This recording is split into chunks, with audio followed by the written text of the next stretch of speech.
আসসালামু আলাইকুম ভিউয়ার্স, আশা করি সবাই ভালো আছেন। আজকে অনেক দিন পর মনটা একটু ফ্রেশ করার জন্য বাইকটা নিয়ে বেরিয়ে পড়লাম। এখন আমি আছি যশোর টু বেনাপোল রাস্তায়। সামনে দিগন্ত জোড়া পথ খোলা, আর আমার হাতে প্রিয় হ্যান্ডেলবার। সত্যি বলতে এই অনুভূতিটার কোনো তুলনাই হয় না। আজকের রাইডটা কোনো নির্দিষ্ট গন্তব্যের জন্য না, বরং এই পথ চলার আনন্দ আর আপনাদের সাথে কিছু মনের কথা শেয়ার করার জন্যই। রাস্তায় আমার সামনে একটি ট্রাক আছে। তো আমরা ওভারটেকিং করার সময় খুবই সতর্ক থাকতে হবে। হুটহাট করে ওভারটেকিং করা যাবে না। হাতে কতটুকু পিক আপ আছে সেটার দিকেও খেয়াল রাখতে হবে।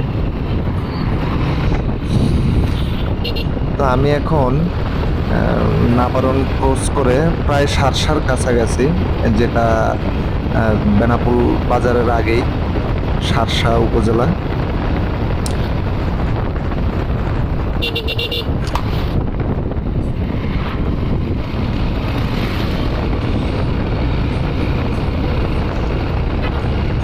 আমি এখন সারসা বাজারে প্রায় ঢুকেই গেলাম।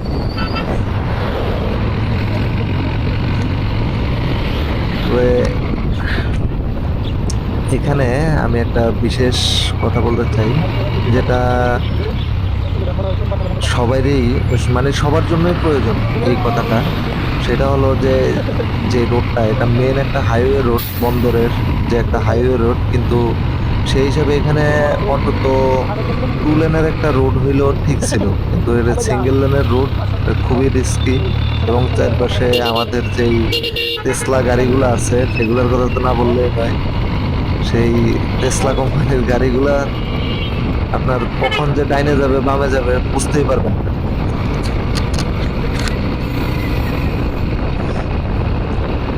রাস্তাটা আজ বেশ ফাঁকা, আবহাওয়াটাও বেশ চমৎকার। যারা বাইক রাইড করেন তারা জানেন যে হেলমেটের ভেতরটা আমাদের নিজস্ব একটা জগৎ। বাইকের শব্দ এখানে কিছুটা কম আসে, আর আমরা নিজেদের সাথে কথা বলতে পারি। দেখুন, এই যে বাতাসের ঝাপটা আর ইঞ্জিনের যে রিদম, এটাই তো বাইকারদের থেরাপি। তা আমার কাছে মনে হয় একটা বাইকারের এর থেকেও ভালো থেরাপি আর কিছু হতে পারে না। তবে হ্যাঁ, শহরের জ্যামে পড়লে মেজাজটা একটু বিগড়ে যায় ঠিকই, কিন্তু খোলা রাস্তা পেলেই সব ক্লান্তি দূর হয়ে যায়।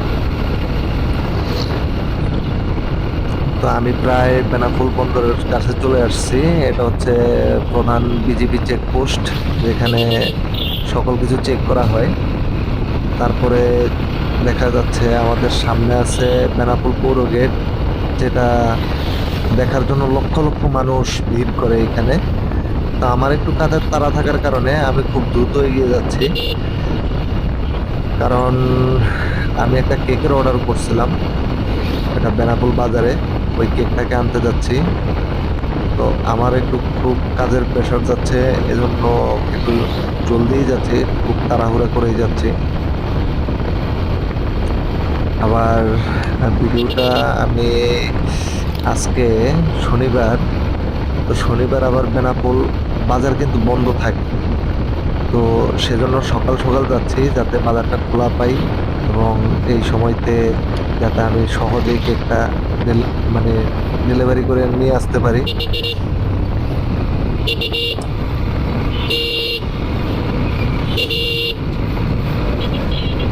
তবে বাইকারদের নিরাপত্তা আর দায়িত্বশীলতা নিয়ে আমি একটু কথা বলতে চাই। সেটা হচ্ছে যে কোনো সময় মোড়ের দিকে যে রাইড করার সময় যে কোনো মোড়ে ওভারটেকিং করা, এটা খুবই বিপজ্জনক। এটা আমাদের বাইকারদের একটা বড় ধৈর্য পরীক্ষা। অনেক সময় দেখি আমরা খুব বেশি তাড়াহুড়া করি, ওভারটেক করার জন্য মরিয়া হয়ে যাই। ভাই, জীবন কিন্তু একটাই। আমি সবসময় চেষ্টা করি সেফটি গিয়ার মেনটেন করতে। হেলমেট, গ্লাভস আর ভালো জুতো, এগুলো কিন্তু শৌখিনতা না, এগুলো আমাদের নিরাপত্তার একটা অংশ। রাস্তায় অন্যকে সম্মান করা এবং ট্রাফিক আইন মেনে চলা একজন প্রকৃত রাইডারের পরিচয়, যেটা আমার মনে হয়। এখন যে যার ব্যক্তিগতভাবে তো রাইড করেন, তবে এই জিনিসগুলো মেনটেন করে রাইড করলে নিজের জন্যও ভালো এবং অন্যের জন্যও ভালো। তো আমি এখন বেনাপোল বাজারে চলে আসছি, তবে আপনাদের জন্য আমি বেনাপোল 0 পয়েন্টও যাব। এই হচ্ছে বেনাপোল বাজার, একটু পরেই সবকিছু বন্ধ হয়ে যাবে।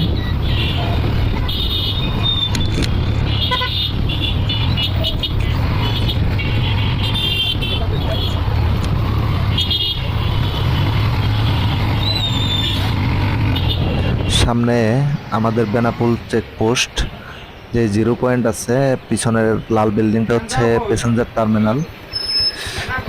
বর্ডারের এই চেকপোস্টের ওপাশে হচ্ছে ইন্ডিয়া। তো আমি এখন বেনাপোল চেকপোস্টের এই পাশে বাংলাদেশের এই প্রান্তে দাঁড়িয়ে ভিডিওটা করলাম। ভিডিও কিছুটা স্কিপ করলাম, কারণ ওখানে ভিডিও করতে দেওয়া হচ্ছিল না। বিজিবি আমাকে বলল যে ভাই এখান থেকে তাড়াতাড়ি চলে যান। তো জাতীয় স্বার্থে আমি ওখানে আর তেমন ভিডিও করিনি, চলে আসলাম। তো এখন আমি আছি নাবরণ ক্রস করে প্রায় জিকরগাছার কাছাকাছি। এই রাস্তাটাও বেশ কিন্তু চমৎকার একটি রাস্তা, তবে আমার কাছে মনে হয় 2 লেনের রাস্তা হলেও মোটামুটি ভালো হতো। সিঙ্গেল লেনের রাস্তা খুবই ঝুঁকিপূর্ণ রাস্তা, চারিদিক থেকে বাস গাড়ি আর টেসলা তো আছেই, ওর কথা না বললেই নাই। তবে অনেকে আমাকে জিজ্ঞাসা করেন আমার বাইকের পারফরমেন্স নিয়ে। আজ একটু বলি, বাইকটা হাই স্পিডে যখন থাকে তখন এর স্টেবিলিটি অসাধারণ, তবে গিয়ার শিফটিং বা ব্রেকিং এর সময় একটু খেয়াল রাখতে হয়, কারণ আমি হিরো এক্সট্রিম একটা 125 সিসির বাইক, এটা মাথায় রাখতে হবে। তা আমি সবসময় বলি বাইকটাকে নিজের শরীরের একটা অংশ মনে করবেন, তাহলে রাইডিংটা আর কষ্টকর মনে হবে না। যারা নতুন বাইক কিনবেন ভাবছেন, তারা নিজের কমফোর্ট জোনটা বুঝে বাইক সিলেক্ট করবেন। কে কি বললো না বললো এদিকে খেয়াল করার প্রয়োজন নেই। আপনার যেটা পছন্দ, আপনার সাথে যেটা ভাল লাগে, সে বাইকটাই নেবেন।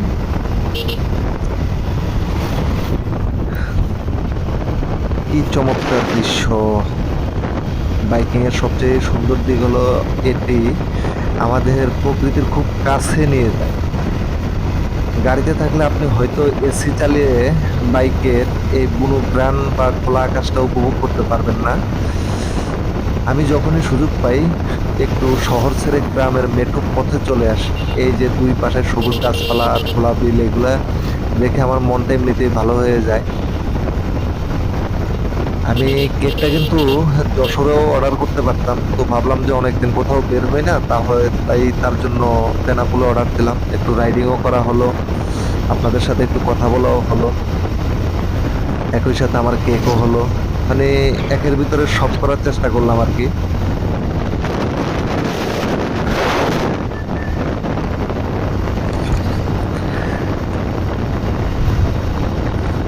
আপনারা যারা আমার ভিডিওগুলো নিয়মিত দেখেন, আপনাদের সাপোর্ট আমাকে অনেক উৎসাহিত দেয়। লাইফে স্ট্রাগল থাকবেই, কাজের চাপ থাকবেই, কিন্তু তার মাঝ থেকেও নিজের ভালো লাগার কাজগুলো করার জন্য সময় বের করে নেব। আজ আমি রাইড করেছি বলে খুশি, কাল আপনি হয়তো আপনার প্রিয় কোনো শখের কাজ করে খুশি হবেন। এই ছোট ছোট আনন্দগুলো জীবনকে সুন্দর করে।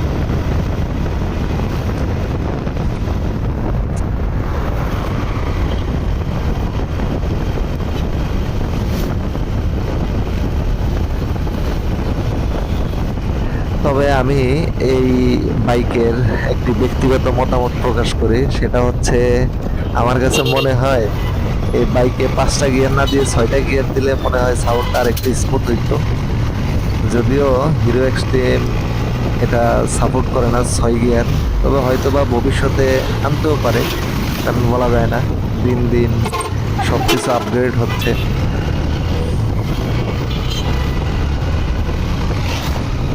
তবে আজকের মতো রাইড এখানে শেষ করার দিকে এগুচ্ছি। ভিডিওটা কেমন লাগলো অবশ্যই কমেন্টে জানাবেন, ভালো লাগলে লাইক দিবেন আর সাবস্ক্রাইব করতে কিন্তু ভুলবেন না ভাই। দেখা হবে পরবর্তী কোনো ভিডিওতে নতুন কোনো রাস্তায়। ততক্ষণ পর্যন্ত সবাই ভালো থাকুন, সুস্থ থাকুন, আর যারা বাইক চালাবেন অবশ্যই সাবধানে চালাবেন, কারণ আপনার একটি পরিবার আছে, এটা অবশ্যই মাথায় রাখবেন।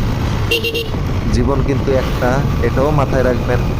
অবশ্যই সবকিছু চিন্তা ভাবনা করেই তারপরে রাইড করবেন।